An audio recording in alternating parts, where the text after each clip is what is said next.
Assalamualaikum warahmatullahi wabarakatuh.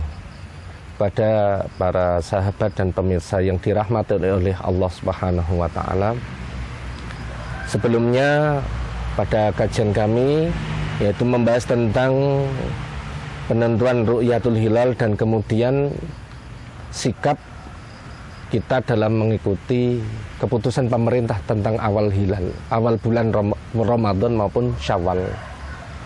Nah, untuk hari ini ternyata seperti yang kami sampaikan di akhir kemarin, ada beberapa komunitas yang di situ tetap berbeda keputusannya dengan keputusan pemerintah terkait awal bulan Syawal maupun bulan Ramadan. Nah, di situ bagaimana sikap kita? Guru-guru kami, ulama-ulama kami memberikan satu arahan kepada kami, khususnya dalam kadar Nahdlatul Ulama, agar bijak dalam menghadapi perbedaan pendapat. Bahkan dalam istilah pondok pesantren, kita harus punya akhlak, punya etika dalam berbeda pendapat. Itu adalah ajaran kami, ajaran dari guru-guru kami, ulama-ulama kami. Para kiai-kiai dan ulama-ulama tersebut karena sadar betul, karena memang Allah sendiri menciptakan manusia itu dalam keadaan berbeda dan tidak mungkin sama. Allah Subhanahu wa Ta'ala berfirman, Bismillahirrahmanirrahim, Ya ayuhan nas, inna khalaqnakum min dzakarin wa unsa. Allah memberitahukan kepada kita bahwasanya Allah menciptakan manusia itu memang dari laki-laki dan perempuan, dan hasilnya pun juga laki-laki dan perempuan.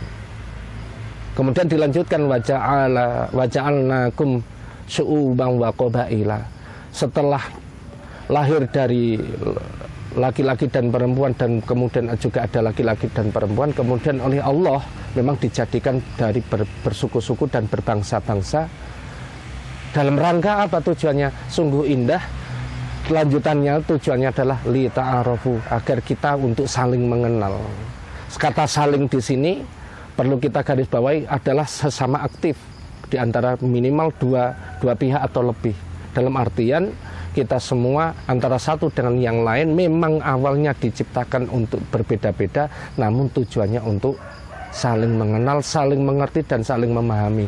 Akan terjadinya bahwa awal dari terciptanya kita semua itu memang berbeda. Kalaupun Allah menginginkan kita untuk menjadi satu, bisa saja. Karena apa? Allah itu berfirman, Bismillahirrahmanirrahim, walau sya'a rabbuka laja'alan nasa ummatan wahidah. Ketika Allah itu menginginkan manusia ini, seluruh ciptaan makhluknya berupa manusia ini untuk menjadikan satu pemikiran, satu karakter, ataupun satu pendapat, bisa saja. Tapi lagi-lagi, maka di situ ketika kita berbicara tentang Al-Hujurat ayat 13, maka yang terjadi adalah sebuah kearifan dalam kita itu berbeda pendapat. Sehingga kita tidak perlu dalam rangka merasa paling benar sendiri dan sebagainya. Karena perbedaan pendapat itu juga sudah terjadi bahkan pada masa Rasulullah SAW. Contohnya adalah ketika Nabi itu memerintahkan sahabat untuk datang ke Bani Quraidah. Dawuhnya Kanjeng Nabi, Rasulullah itu memerintahkan la yusalliyanna ahadun al-asra illa fi Bani Quraidah. Nabi memerintahkan jangan kamu melakukan sholat sunat kecuali ketika sampai Bani Quraidah. Tetapi ternyata sampai faktanya ketika melakukan perjalanan, ketika itu dengan izin Allah, perjalanan tersebut memakan waktu yang sangat lama sehingga waktu sholat asar hampir habis. Sehingga terjadilah perbedaan pendapat antara ulama, antara sahabat. Ada sahabat yang di situ memang derek dawuh, apa yang menjadi perintah Rasulullah dilakukan, tidak akan melakukan sholat asar sampai datang di Bani Quraidah. Bahkan ketika waktunya sudah habis, dan yang satunya dengan pengetahuannya juga dari Rasulullah, itu mereka melakukan sholat asar. Nah, yang satunya ini berpikir secara substansi, dan yang satunya yang tetap melakukan sholat asar di Bani Quraidah itu mengikuti perintah Nabi tetapi secara tekstual. dari dua sudut pandang ini saja, ketika mereka pulang dan melaporkan kepada Nabi apa yang menjadikan Nabi, wadukira lin Nabi sallallahu alaihi wasallam, dan itu dilaporkan kepada Rasulullah. Dan apa tanggapan beliau? Lam yu'annif wahidan minhum. Rasulullah tidak menyalahkan salah satu dari mereka.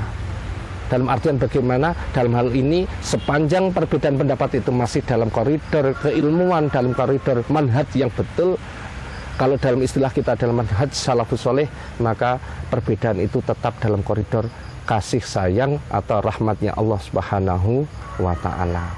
Jadi tidak perlu kita itu merasa yang paling benar sendiri. Yang penting kita berdebat, ada musyawarah, berdebat dengan yang baik, dengan ilmiah.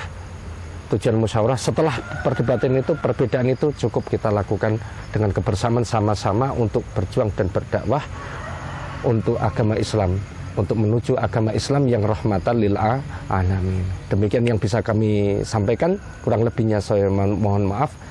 Wallahul muwaffiq ila aqwamit thoriq. Wassalamualaikum warahmatullahi wabarakatuh.